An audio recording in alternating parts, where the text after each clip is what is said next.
hope you all had a great week. I've had a great week here in Kenya, where I've been at a mandatory meeting for this USAID-funded grant called Powering Agriculture. Under this grant, we've been looking at developing technologies to help enable smallholder fish farmers to be able to improve their production. And I'm not the only one who has this grant. There's 24 of us in total, so I had a chance to be able to take some time to talk to some of the other grant holders about what they've been up to and how they discovered the challenges that they've been working on under their grants. So I'm going to take some time now to show you some of the discussions that I had, and hopefully we can think about how we might incorporate some of the aspects that they've been thinking about into some of our own projects and our own work in the class. So before I jump into some of the discussions I had with people working on these projects, I wanted to provide a little bit more background on what this Powering Agriculture program really is.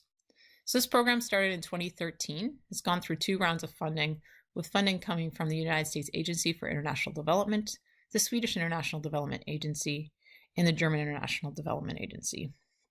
And really, this is one of those top-down initiatives which we discussed in class 2 weeks ago, where there's this big movement looking at developing energy solutions to enable improved agricultural outputs for smallholder farmers. Within this really broad area and this big top-down initiatives, people have really seemed to gravitated towards a few particular areas. And those areas are developing systems which can enable refrigeration for milk storage, energy solutions which are going to enable enhanced food production and processing, solar-powered systems for irrigation, and then the catch-all for anyone who doesn't fit in those other categories, which is my own research, developing technologies which can improve processing and production. And funding on this Powering Agriculture was really broad, for everything from looking at developing new technologies individually to actually developing also business models and implementation models to be able to take some of these technologies to scale. So with that in mind, I'm going to actually now talk to the researcher from University of Georgia, Dr. William Casalta, about his work looking at refrigeration for milk storage. So, William, can you tell me a little bit about what is the core problem that you're trying to solve? The core problem is this: many sub-Saharan African dairy farmers that are small, called smallholder, usually, 2 to 5 acres, who are in rural areas. When they milk their cows in the morning, the milk gets to market, but the milk in the evening never gets to market.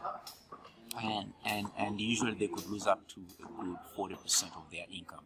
So there are a number of us who are trying to find an intervention for them to sell that milk the next day as fresh. So this is our approach. And people say, well, why don't they buy free? Well, they are not on grid. They're not electricity. Or why don't they transport it after the milk? Well, they are far away, could be 7 kilometers. Yeah. And sometimes at night it's unsafe, all that. So we've looked for a solution to this. Sure. And in the space now there are perhaps about 4 or 5 people trying to do that. But all of us are trying to go commercial and see who will succeed, or most of us succeed. Yeah. So how did you discover this problem? Oh, I'm Ugandan. I've known it all my life. I was raised on a smallholder farm. It's just that I have the what do I have? I'm a professor in the US. I have this opportunity to say I can initially bring a design team to begin to work on it, and one of the few problems I've tried to address. So what would you recommend if you were looking at, say, you're a student who is, graduating and looking to get into this field? How would you recommend, really going and understanding what the challenges are, what those problems are? Well, the best thing is to actually go and live there doing something. Good models like a Peace Corps, or you could start early, or study abroad or something like that. Because being on the ground is different from hearing about it. And then you can begin to think, because, how do we ever perceive a very good problem that you have a solution? By experiencing it in the context. The way that our technology is configured, you see that milk can has been given a simple heat treatment, not pasteurization, just temperature high enough to kill a psychophilic bacteria. And now she's going to put it in this contraption, which is a standard evaporative cooler. This looks terrible, but he improved on it. This is about 2 years ago. And once she puts it there and puts this back on, it sucks cold air, giving it that bulb temperature drop, 10 to 14 degrees room temperature. So the next day, the milk passes all tests to enter the cold chain. But one of the advantages that we think we have here, one, is that actually scale is a little bit easier. And in this thing, you can put a total of 80 liters. But you have to do this for each 20 liters separately. So you finish one, you put it in, you finish one, you put it in, and the next day you go. So that's one. The second thing is the simplicity. We can make this thing local. Yeah. We're still running into problems making this. The top is imported from China. We're trying to see if we can make it here. So I didn't get a chance to interview any of the other groups who are working on refrigeration for milk storage, but I did get a chance to talk offline with Doreen Polheke from SimGas. SimGas is a company that's working on biogas digesters, using biogas to be able to generate cooking fuel as well as electricity. And under this Powering Agriculture grant, they're actually developing a biogas-fueled refrigeration system. Where they actually found their problem was from the company Mueller, who basically came to them to see if they might be able to work together to develop a solution. Well, I didn't get a chance to interview her. Doreen did give a 3-minute pitch about the project. I want to tell you a story about Anne. I met Anne yesterday. She lives about 50 kilometers from this place. She has 3 cows, and she owns a biogas digester since 3 months. It's our biogas digester that we installed for her 3 months ago, and before she had the biogas digester, she would be cooking only on wood fuel. And I asked her, so what's the problem with wood fuel? And she said, well, I had to walk for 4 hours every day to collect the wood fuel. That's 50 kilometers from here. It's not very far out of Nairobi. And she spent 4 hours every day collecting wood fuel. Now she switched completely to cooking on biogas, which means she has 4 hours left to do whatever she wants.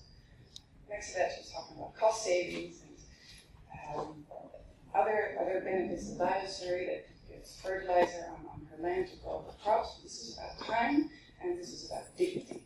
She no longer has to be on the floor making her fire and cook for her family. Now she stands upright on a table with a nice cook stove and cooks within 15 minutes for her family. That's how fast it goes. So that's the story of Anne with biogas. But we are thinking, so Anne, you have 3 cows. How much milk does that give you? She said, well, about 20 liters. And I asked, so how do you get that to market? She said, well, morning, I can just deliver it to the cooperative, but afternoon milk, I drink some myself, I give some to my 5-year-old kid, but the rest I have to throw away. Lost income opportunity there, because milk was her business. She has a husband, but the cows are hers. She did the milking. She brought the dairy to market. This is her personal income. So providing a farmer like Anne the opportunity to potentially double her milk income by being able to chill milk overnight and deliver that the next morning of a much higher quality. So if we can get the dairy sector in Kenya here to, for example, get a premium price for milk. I would even incentivize for even more. But for her, this would be a genuine opportunity. So we started off as a biogas company. We are break even. This is a well-run business with 200 sales per month. Now we've developed this new technology, the biogas milk sugar, and we need help in proving with quantitative data that this technology can work and make a difference for these farmers. Aside from the cooking, we know that that's fantastic. Now we want to see what else we can do in biogas and make sure that a farmer like Anne can benefit even more. She's super proud and happy with the biogas digester. Let's make her even happier and prouder. So another group of people working under this Powering Agriculture grant are looking at developing mini-grids. These mini-grids are meant to provide farmers with electricity to be able to irrigate their land, to be able to refrigerate their produce, to be able to process their products. The people working under this area of mini-grids are looking at things like enabling technologies, control strategies to be able to share the power, as well as different business models for how this would work in an agricultural community. I had a chance to chat with Andrew Vero from Development Ventures about some of their work. My name is Andrew Vero. I work for a company called Development Ventures. We are microgrid developers, and essentially we are looking at a way of being able to develop a process of developing microgrids in a very cost-effective way.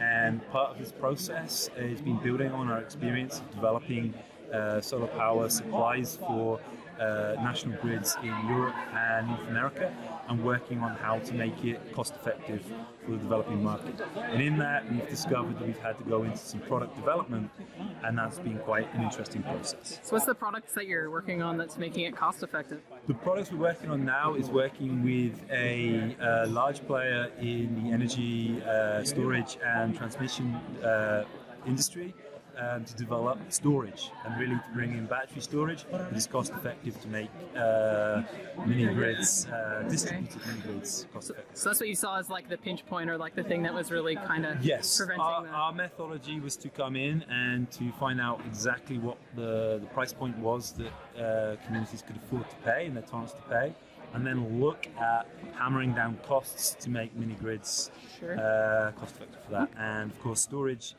solar has come down a lot, and storage is now going through that same kind of Moore's law depreciation, and that's interesting. Great. So what's the target market that you're looking at? Target market, our first pilot is in Guatemala. Really unique place to start, but mainly that's because the legal processes are well developed there. They have a very deregulated process, but we're also looking at places which are have a high demand, so that's West Africa and Central Asia, including from Iraq to Afghanistan. Another group looking at providing smallholder farmers with power is Village Industrial Power. They've developed an innovative process which takes waste biomass and converts it into electricity, which can drive many different systems, heat, which can be used for drying fruits and vegetables, and also mechanical power if it's needed to drive machinery. I didn't get a chance to interview them directly, but they did get a chance to pitch their project. One of our co-founders, Carl Bielenberg, worked in West Africa for decades, and he was refining and inventing improved agricultural technologies. But what he noticed is that there's a limitation for those manual technologies to increase farmer income, as long as the farmers don't have access to reliable and affordable sources of heat and power. What he also noticed is that these farmers and these communities tend to have a lot of biomass. They have a lot of waste from agriculture, things like maize cob, bagasse, coffee husk, macadamia nut shells. If we could find a way to transform that waste into the three-phase electricity and the process heat that farmers need to add value to their crops, they could significantly increase their income by creating farmer groups or community-based enterprises that would also create jobs and youth employment opportunities in those communities. So the VIP power plant transforms waste from agriculture into 10 kilowatts of three-phase electricity, which is good for powering things like posho mills, irrigation pumps, cold storage, animal feed mixers. And at the same time, there's 40 kilowatts of thermal energy left over for drying and pasteurizing. Excuse me.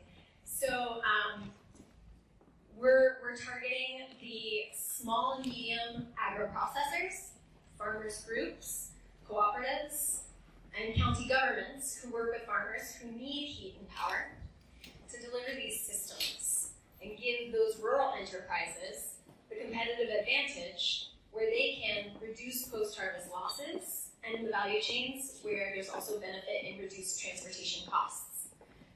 Our technology is a high-efficiency boiler combined with a modernized steam engine, and by updating really well-known technology, we've kept our design simple, easy to maintain, and can ensure a useful life of over 10 years.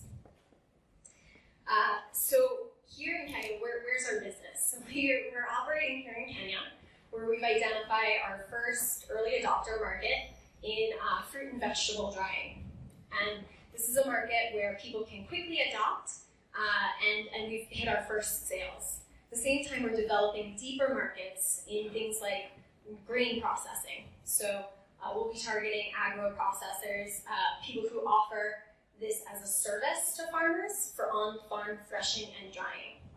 We've also offshored our manufacturing from Vermont to India, reducing our cost of goods by 50%. And we're launching our first pilots in outside of Pune, India, later this month in jaggery processing. So what are we looking for? I think every venture in this room is looking for some capital. But what we really need more right now is customers. We're trying to get sales traction.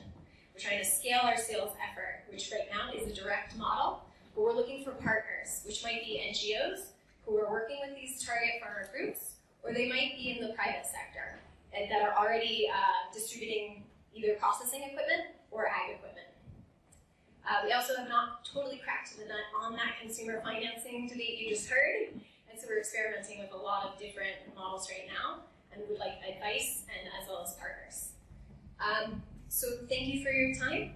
I think my time is probably up, and I hope you enjoy the rest of your day. So the third group of innovators working under this Powering Agriculture grant are looking at using solar energy to be able to enable irrigation.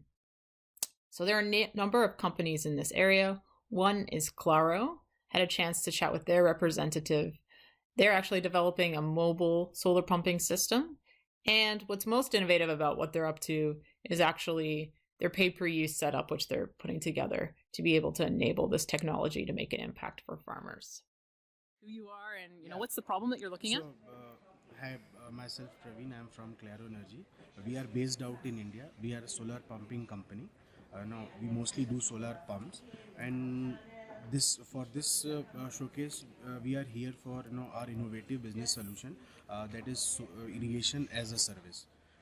Where the poor and marginal farmer, because in India there are more than 250 million farmers and only 12 million have a diesel pump set, and that is not adequate, and they are all depends on monsoon and other sources of water which is erratic, and sometimes they don't have, so they are only end up in growing 1 or 2 crops per year instead of 3, and they are not into cash crops and all which can generate more income for them. So the biggest problem for them apart from money is the irrigation, because irrigation is it is not there as they depend on monsoon. So we thought of making a solution where we can provide irrigation as a service, and they just need to pay only for water they are using. They don't need to pay upfront cost for solar, Right. because solar is quite expensive everywhere. I guess in India too, and it is not easy for them to afford any solar system. And the second problem what we are facing in India is they don't use technology. They don't use water efficient method like drip irrigation, sprinkler, mister, fauger, and all those technology. They just do flood irrigation. So we are trying to provide that much water initially, and then through our once they start using our service, we'll give them agronomist services and help them, and teach the new technology, how to do farming, so that they can move from traditional method to a more into technology side. Okay. So that is what we are trying to solve. Great. So can you tell me how you're structuring the whole pay as you go, the whole service aspect? Yeah. So this is a pay as you go service where farmer needs to call us through an app. We have a booking app. Some of them, they don't use the technology, so they can call us. There are kiosks in the villages. They can go to the kiosk and book our services. Once they book the services, we get information. We send our guy through the portable mobile trolley system. I show you our mobile trolley system. So this is our mobile trolley system. The farmers, they just need to call us. Our operator will go. They just unfold the panel. It just takes 8 to 10 minutes to unfold the panel and fold it again. Once the irrigation is done, they take the cart and move to the our base. So in that case, the asset utilization is very high in terms of because it is a movable on wheels. If there is no demand in one place, you can take the system to other place where is a high demand. So in terms of we can have more utilized asset. They just call. We have given the Pego cards to every farmer. The Pego cards is an RFID based system. This is our indigenous in-house based design hardware. It has a RFID reader. The farmer just need to tap, and it has balance, and the unique ID, which is the Aadhaar ID, which is a unique number of every person in India. Okay. And it is linked with it, and they have to pay upfront. It is not like once you use this service, then our system will work. Until unless you don't have money into it, the system will not start. Right. There is a flow meter attached with the system, which keeps sending data to the system, and it keep detecting the balance on regular interval through this card. So if in the case there is no network is not available, the system can work on autonomous mode into one place, and when the network is available, all the data that is stored into the card there will come into our central server, and we have all the information of the farmer, how much area they are irrigating, what kind of crop they are growing, how much time they are taking to grow, so that we can understand their behavior, how they are doing the irrigation, and based on the data we have, we can give more inputs to them, and analyze those data and have a better understanding of what they are doing, how they are doing, and how can we improve their things. Okay. So another company that's been working on solar energy for irrigation under this Powering Agriculture grant is Future Pump. Their main innovation is the fact that their pump is very robust. It's mainly manufactured locally within Kenya, and it's easy to move around. I didn't get a chance to discuss their innovation directly with them, but they did do a pitch during the event. Thank you. I'm so glad that all my soliciting finally paid off. Thank you, guys. Hello, everyone. My name is Kinya from Future Pump Limited. I'm here with my colleague Helen and Joseph. And Future Pump, we manufacture and sell solar irrigation pumps for small-scale farming. We have just launched a new product called the SF2, which is the first of its kind. It comes with 5 years warranty, and it comes with remote monitoring on all products. Now, before I start telling you guys about how the product works, I'd like to give a small background on the current situation in Kenya. So I'll tell a story about one of our very first clients, and who's also an ambassador of our product now. His name is Joshua. Now, Joshua is a retired teacher who decided to focus on farming. And like most Kenyans living in rural areas, he decided to go out and get a small petrol pump, which he was planning to use to irrigate when he had the money.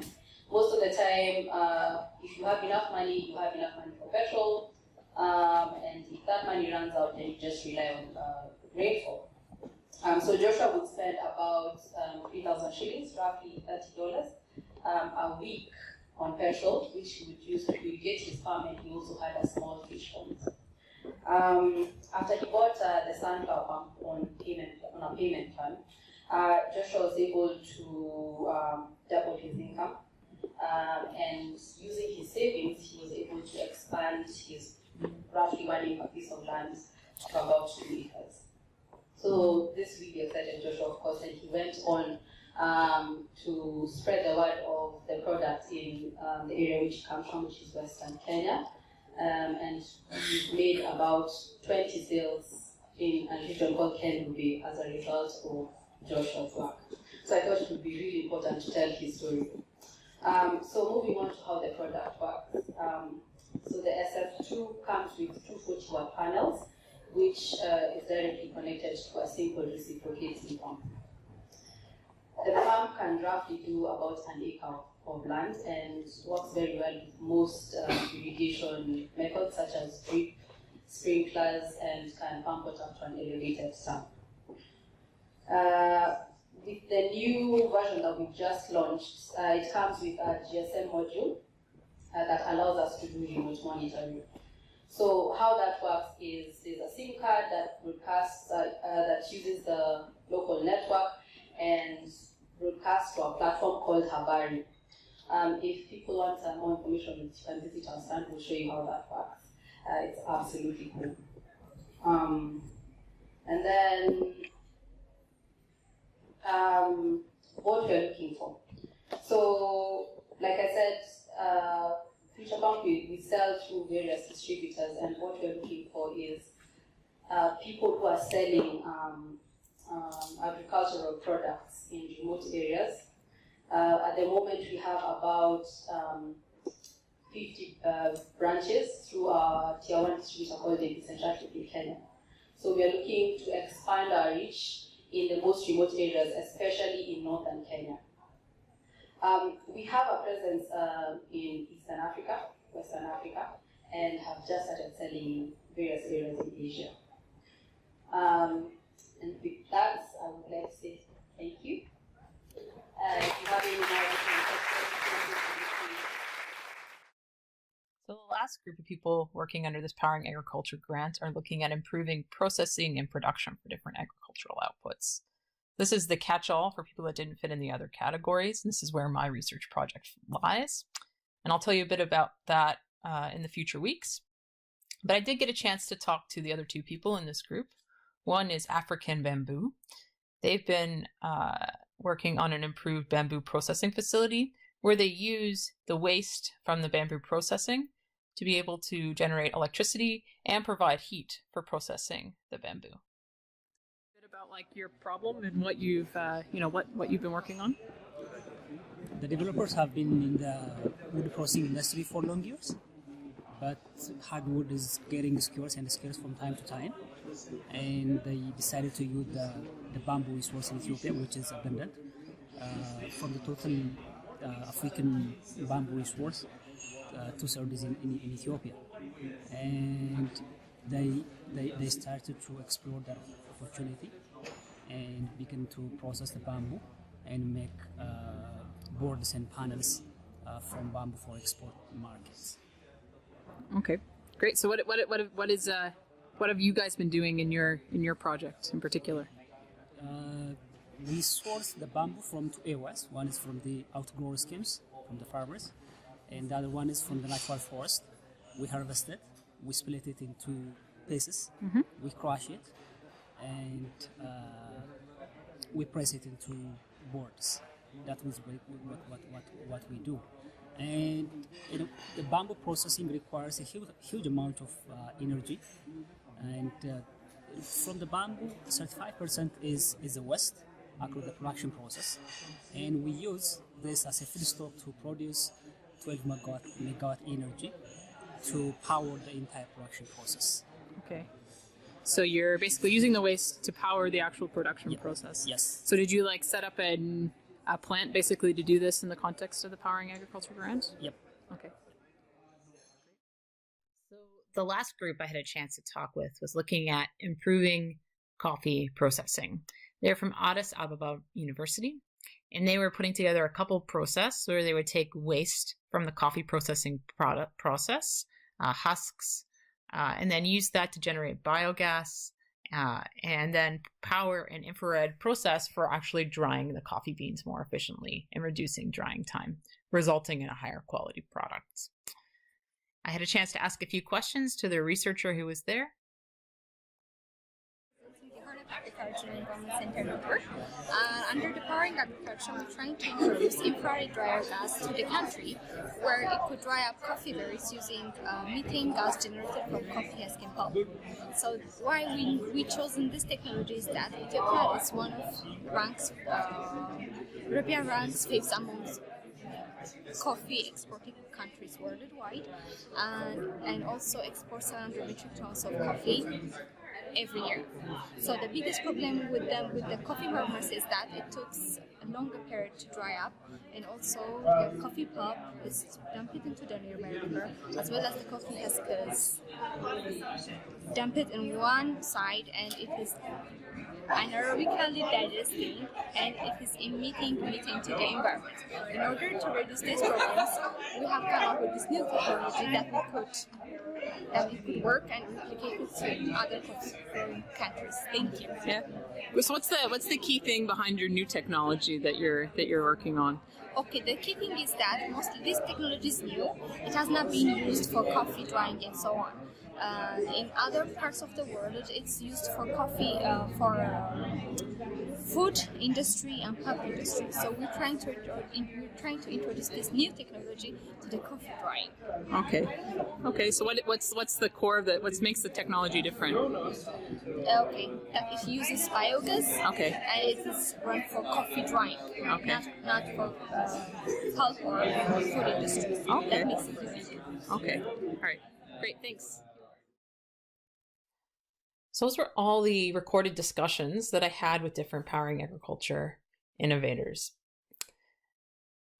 I didn't tell you much about my own project, but I will be in the coming weeks giving a full lecture when I'm going to describe my own research. So what I would like you to do now is, based on what you've seen in the video, please put together an online post, a few paragraphs, which addresses the following questions. Are there any common threads that you can identify in the projects? What do you think about the range of solutions? And why do you think I was successful in the process? Please do this by Thursday, by the time class starts on Thursday. Also, feel free to comment about any other items you observed in the course of the videos. Thanks, and I'll see you soon.